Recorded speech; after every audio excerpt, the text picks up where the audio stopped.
कृष्ण प्रियं कलिमलघ्नमनन्तमीड्यं वृंदावनांत परिशोभितमत्युदारं कारुण्यधाम कमनीय किशोरमूर्तिं गोवर्धनं गिरिवरं प्रणमामि नित्यं।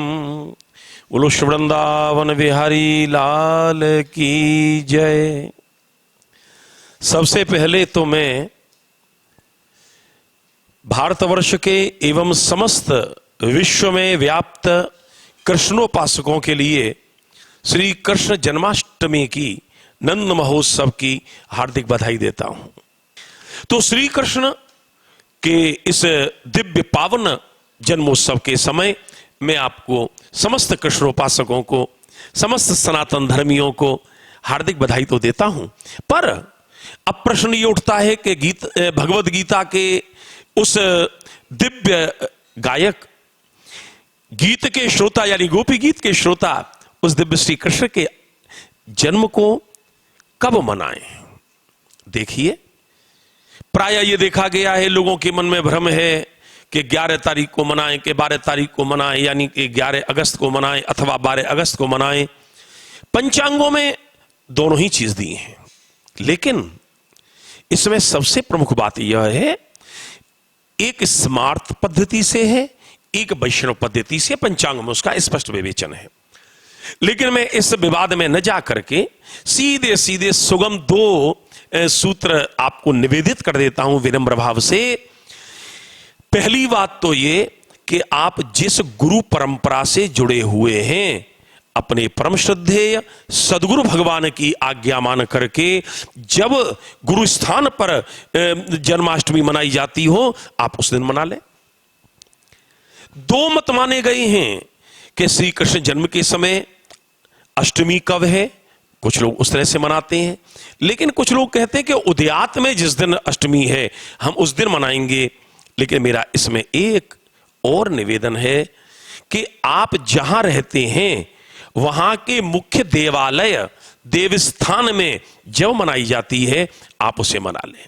जैसे हम लोग वृंदावन में रहते हैं, तो वृंदावन में बांके बिहारी में 12 अगस्त की है, मथुरा जन्मस्थान पर 12 अगस्त की है, किंतु जन्मस्थान से लगा हुआ जो पुराना केशव देव का मंदिर है वहां पर वर्षों की परंपरा के अनुसार जिस दिन कृष्ण जन्मभूमि पर जन्माष्टमी मनाई जाती है उसके एक दिन पूर्व पुराने केशव देव में मनाई जाती है।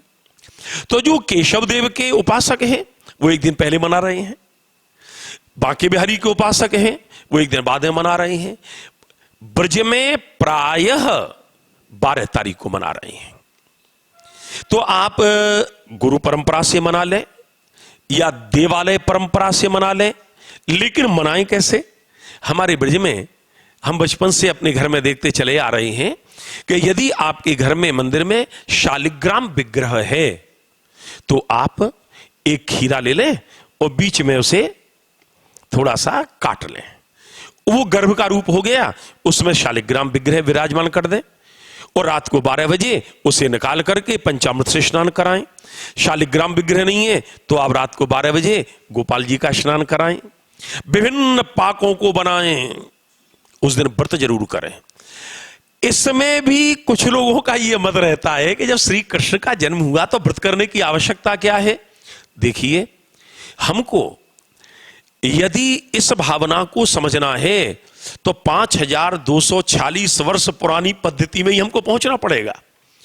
भगवान श्री कृष्ण के जन्म से पूर्व ब्रजवासियों ने बाबानंद के आंगन में यशोदा जी के गर्भ से लाला का जन्म हो, इसलिए हम अपने इष्ट देव को मनाते हुए व्रत कर रहे हैं और उसका फल नंद बाबा और यशोदा को समर्पित कर रहे हैं, जिससे इनके घर में पुत्रोत्सव हो। तो आज भी वही परंपरा को मनाते हुए ब्रजवासियों ने व्रत की पद्धति बनाई, तो इसलिए हमको व्रत करना चाहिए।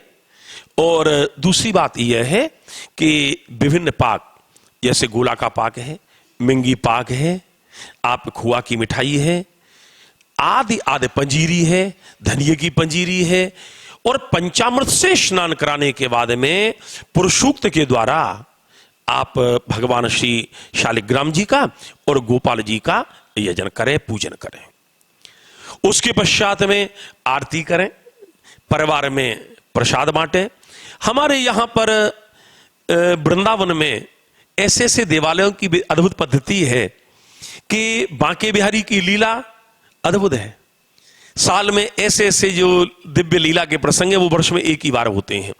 उनमें से एक कृष्ण जन्माष्टमी का पावन पर्व है, जहां पर श्री बांके बिहारी जी की साल में एक बार मंगला होती है।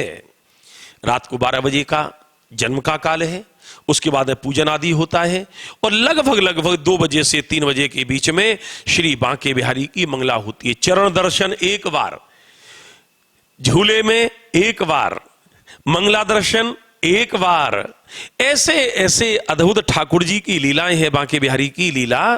और हमारे वृंदावन के जो देवालय है ना, वो भी बड़े विलक्षण हैं।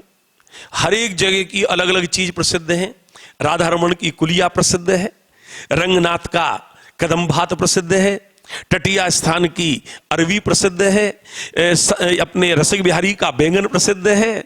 महाराज और तो और क्या कहें, श्री राधा वल्लभ की खिचड़ी प्रसिद्ध है। इसका मतलब श्रीधाम वृंदावन उत्सव स्थल है, नित्यश्री नित्य मंगलम। इस प्रकार यदि जिसके घर में नंदोत्सव मनाया जाता है, उनके घर में भी उत्सव ही होता रहता है।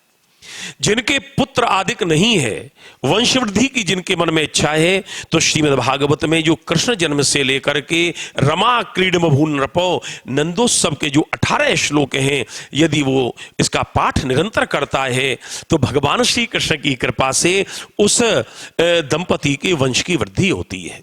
मैं पुनः आप सब लोगों के लिए श्री कृष्ण जन्मोत्सव की हार्दिक बधाई देता हूं। और ये जन्माष्टमी वैसे भी विशेष रूप से अद्भुत है, क्योंकि 5 अगस्त को राम जन्मभूमि का पूजन एवं शिलान्यास होने के पश्चात में ये प्रथम की बार की जन्माष्टमी है। तो यह राम और कृष्णात्मक उत्सव के रूप में जन्माष्टमी मनाई जा रही है। हमारे ब्रज में चारों तरफ राम ध्वनि भी हो रही है और अब नंदोत्सव के रूप में नंद के आनंद भयो जय कन्हैया लाल की, हाथी दीने घोड़ा दीने और दीनी पाल की, इस प्रकार के उद्घोष चारों तरफ देवालयों में मंदिरों में सुनाई पड़ेंगे और पड़ रहे हैं। मेरा कहने का अभिप्राय यह है कि आप वृंदावन इस कोरोना काल में न आ सके कोई दिक्कत नहीं। वृंदावन में रहने के 2 रूप हैं, या तो वृंदावन में आकर रहिए या वृंदावन को अपने हृदय में रखिए। आप अपने घर पर सुरक्षित रहें और ब्रज को अपने हृदय में बसाएं और अनुभव करें, मन मेरो बन गयो सखीरी पावन वृंदावन। जब आपका हृदय वृंदावन बन जाता है, जब आपका हृदय ब्रज बन जाता है, तो आपके हृदय में नंदोत्सव प्रारंभ हो जाता है। आप बड़े आनंद के साथ में आप नंदोत्सव का मानसिक आनंद लें, हृदय से वृंदावन में आए, मन से वृंदावन में आए और आंख बंद करके ये ध्यान करें कि हम श्री बांके बिहारी के मंदिर में, श्री राधा वल्लभ के मंदिर में, श्री राधा रमण के मंदिर में, राधा दामोदर, राधा श्याम सुंदर, इन मंदिरों में, द्वारकाधीश के मंदिरों में हम उपस्थित हो रहे हैं मानसिक रूप से। चूंकि हमारे यहाँ की पद्धति में मानसिक पूजा का भी विधान है, तो आपके लिए वही फल प्राप्त होगा जो आपके लिए पूर्व वर्षों की बात यहां पर आकर के लाभ लेते थे, आपको वही लाभ प्राप्त होगा।